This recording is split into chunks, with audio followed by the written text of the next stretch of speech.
नमस्कार, capital TV देख रहे हैं आप। मैं हूं आपके साथ पूजा। ब्रेकिंग नाउ में बड़ी खबर आपको बता रहे हैं। जम्मू कश्मीर के पहलगाम में हुए आतंकी हमले को लेकर पीएम मोदी कुछ बड़ा फैसला ले सकते हैं।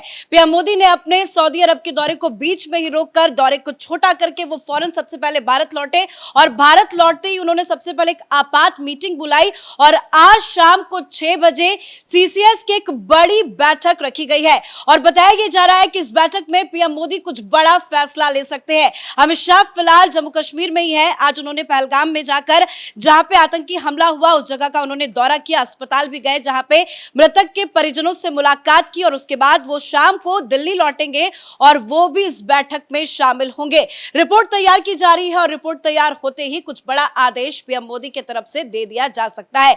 तो दूसरी तरफ राजनीति भी शुरू हो गई है। विपक्षी पार्टियों की तरफ से अमित शाह से इस्तीफे की मांग की जा रही है और बयानबाजी भी तेज हो गई है। तो तमाम बड़ी अपडेट आपको बताएंगे। मेरे साथ जुड़े हुए हैं कैपिटल टीवी के editor in chief doctor Manish Kumar. आज शाम की 6 बजे की बैठक कितनी महत्वपूर्ण है, क्या उम्मीद जताई जाए, क्योंकि पूरे देश भर में गुस्सा है, एक्शन की मांग की जा रही है। क्या कुछ करेंगे पीएम मोदी इस बार? देखिए, बराबर जवाब मिलेगा और जिस तरीके से बदले की आग में पूरा देश झुलस रहा है, सरकार के पास कोई दूसरा ऑप्शन ही नहीं है कि इसके जड़ में आग लगाने की आवश्यकता है। और ये जो जड़ है ये पाकिस्तान की सेना है, ये पाकिस्तान है, एक कायर कौम है जो ठीक जिस तरीके से हमास ने वहां पे किया वैसा ही मौत का खेल इन लोगों ने पहलगाम में किया है।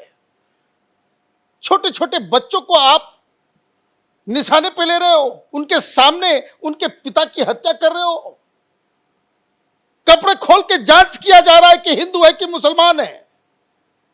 उन तमाम लोगों के चेहरे के ऊपर आज तमाचा मारने का दिन है कि जिस दिन आप ये कहते हैं कि आतंकवाद का कोई धर्म नहीं होता। यह तमाशा कब तक चलेगा? यह नॉर्मल सी आप जाइए कश्मीर के अंदर, सरकार जितना कश्मीरियों के लिए करती है उतना अगर किसी दूसरे इलाके के लिए करे तो वो जन्नत बन जाए, लेकिन इन कायरों ने जन्नत को जहन्नुम बना दिया।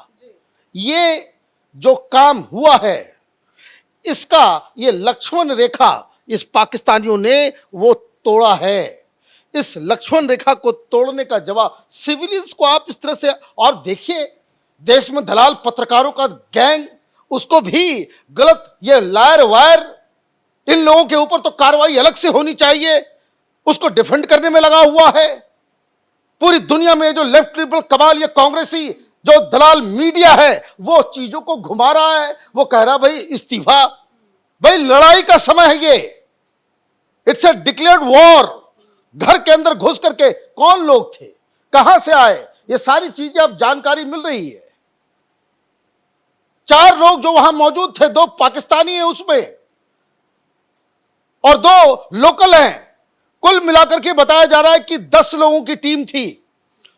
पूरी तरीके से ट्रेनिंग करके आईएसआई ने उसे यहां पे भेजा। साथ में इनके पास बॉडी कैम था, जो हेलमेट लगाया हुआ था इन लोगों ने, वहां पे कैमरा था, वो वीडियो कहीं लाइव स्ट्रीम किया जा रहा था। और तो और 4 जो एक्शन में थे, 4 रिजर्व में थे और 2 लोग इस काम में लगे हुए थे कि कैसे इस हादसे के बाद आतंकियों को वहां से भगाया जाएगा।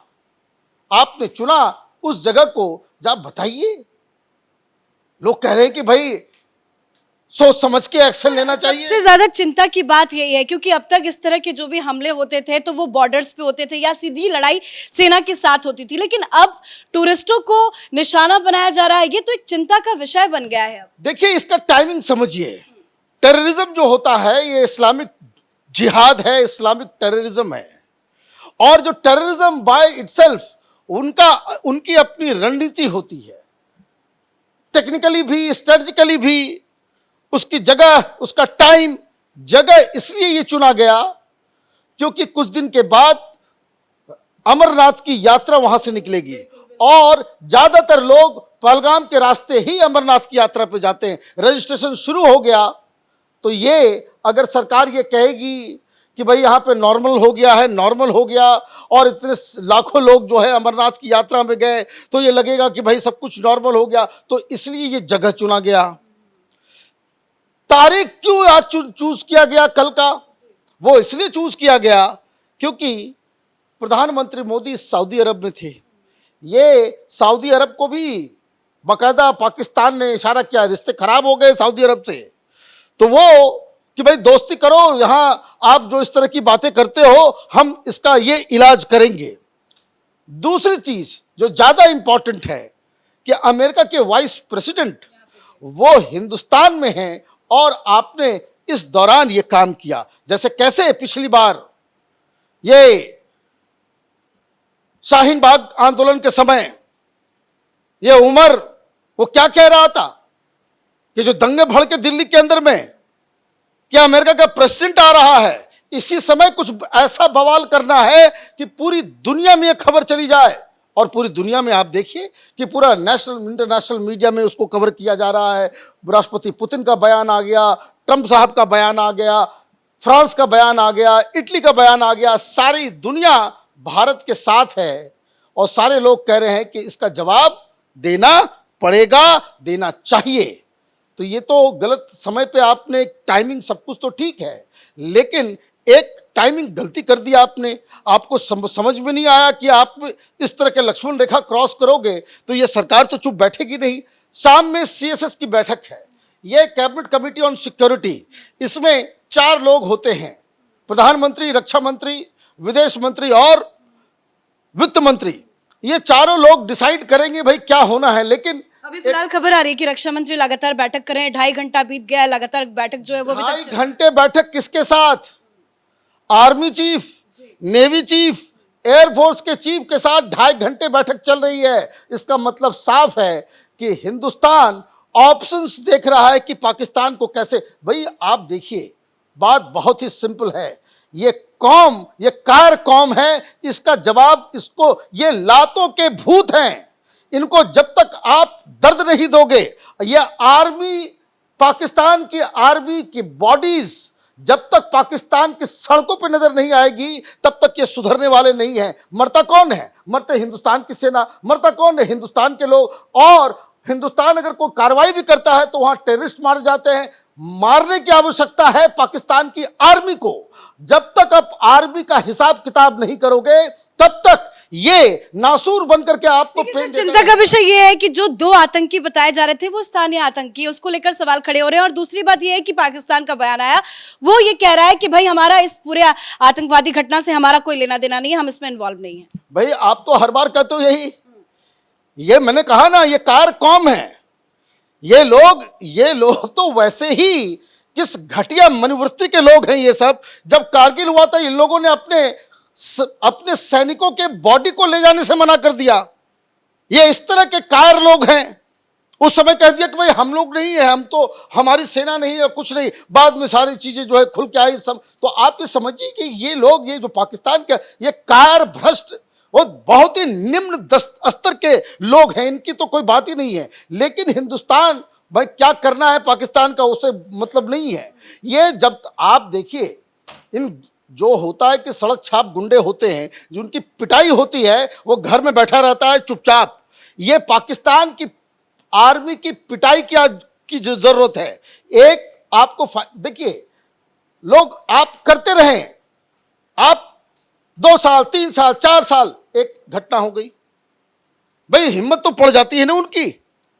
और यहां पर जन्नत का ख्वाब दिखा करके हिंदुस्तान में जो कश्मीर हो या यूपी हो, बिहार हो, हर जगह इस तरह के गद्दार लोगों को जो है स्लीपर सेल्स बना करके बिठा रखा है। तो ये सारी चीजें भी होगी। बांग्लादेश देखिए अभी वो गुर्रा रहा है। तो कुछ कभी कभी जो है भगवान शिव भोलेनाथ जो है वो रहते हैं बड़े मगन मस्त, उनको ज्यादा कुछ असर नहीं पड़ता है। लेकिन जब कोई छेड़ता है तो फिर हिसाब सरकार की तैयारी है, पीएम मोदी और अमित शाह तो चुप नहीं बैठेंगे। लेकिन सर, ये जो पूरा घटना हुआ है इसमें सरकार अपने हिसाब से हैंडल करेगी, जवाबी कार्रवाई जरूर दी जाएगी। लेकिन एक बयान जो है वो बार बार चल रहा है और विपक्ष को शर्म नहीं आ रही। विपक्ष इतने निंदनीय घटना पे भी राजनीति कर रहा है। एक वीडियो वायरल हो रहा है जिसमें एक महिला बताती है कि घटना कैसे कैसे हुआ, क्या क्या हुआ, और वो ये बता रही कि उस आतंकवादी ने उनसे ये कहा कि भाई पीएम मोदी को जाके बता देना कि ये इसलिए किया गया क्योंकि पीएम मोदी हमारी कौम पे जो है वो विघ्न डाल रहे हैं। इस तरह की बयानबाजी हो रही, क्या अब ये आने वाले दिनों में, क्योंकि संजय राउत कह रहे हैं कि भाई गृह मंत्री इस्तीफा दे, अलग अलग बयान सामने आ रहा है, अब जाति और धर्म को लेकर कोई बयान नहीं दिया जा रहा है, तो क्या अब कुछ बड़ा होगा क्या? भाई इन लोगों को ये समझ में आ रहा है कि परेशानी क्या है। ये जाति जाति जाति जाति करके राजनीति करने वाली ये घिनौने किस्म के नेता, भाई वहां जाति पूछ करके गोली मार रहा था, हिंदू पूछ करके मार रहा था ना, पूछ रहा था कि भाई हिंदू हो या नहीं हो। ये राहुल गांधी ये जाति जाति जाति जाति जो हर जगह कर रहे हैं, उनको तो उनकी राजनीति को तो झटका लग गया। वहां तो हर प्रांत के लोग ये संजय राउत ये आदमी तो शिवसेना को बर्बाद करके ही मानेगा। आप ये समझिए, सबसे ज्यादा जो मौत हुई है महाराष्ट्र के लोगों की मौत हुई है, आतंकवादियों ने निशाना लिया। तो कई तरह की चीजें हैं, ये विपक्ष जो है वो डिरेल हो गया है। इन सबसे बेहतर तो ओवैसी का बयान आया। ये हिंदू सेकुलर लीडर से ज्यादा बेहतर बयान तो ओवैसी ने दिया। ओवैसी ने इस बात को माना कि हाँ, धर्म देख करके गोली मारी गई है।